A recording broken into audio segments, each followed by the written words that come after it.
I'm Natalia Bonner. Happy Monday, welcome back. I'm excited to be here today and share these fun little border or sashing ideas with you. Now, before we get to the borders though, I do have to tell you a little bit about what they are because you're probably going to wonder, what are these little pieces that I'm quilting? So, I have a brand new class coming in March. The class actually will begin March 8th, but you can join at any time, called Let's Stitch Borders and Sashing. So this quilt that I'm quilting on today, these are a few of the units down at the bottom of my panel that I like to use to practice new designs. So you can check out all the details for this awesome upcoming class and register over on our website, peaceandquilt.com.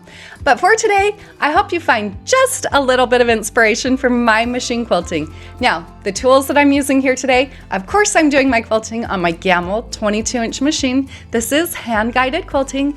I am doing a bit of ruler work, so I'm going to be using my machine quilting rulers, which are available on our website, peaceandquilt.com. Also, the batting, thread, all the other yummy notions that I'm using here are available on our website, peaceandquilt.com. Let's get stitching!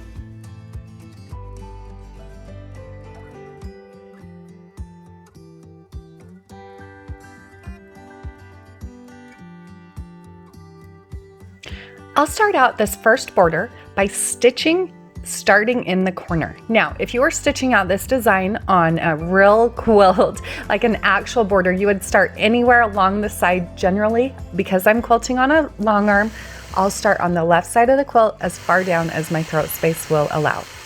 Now, I'm going to start out and stitch a first swirl, swirling into the center, and then from there, I'll swirl right back out to the point where I started.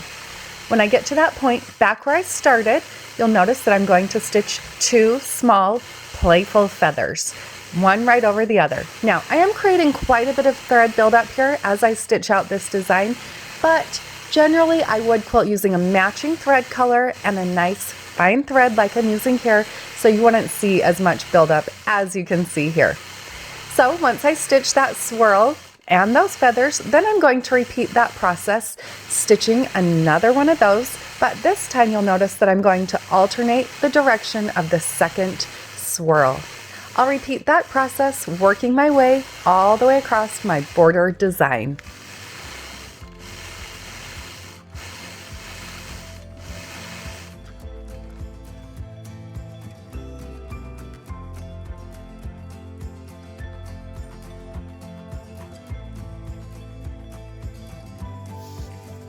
Now we went through that first one pretty quick, so here's another version without those feathers of this fun swirl design. So again, I'm starting in the corner, swirling into the center, and then swirling back out.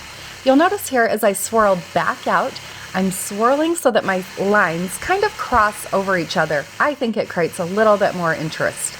Also notice that every time I switch a swirl or stitch a swirl, I'm alternating directions.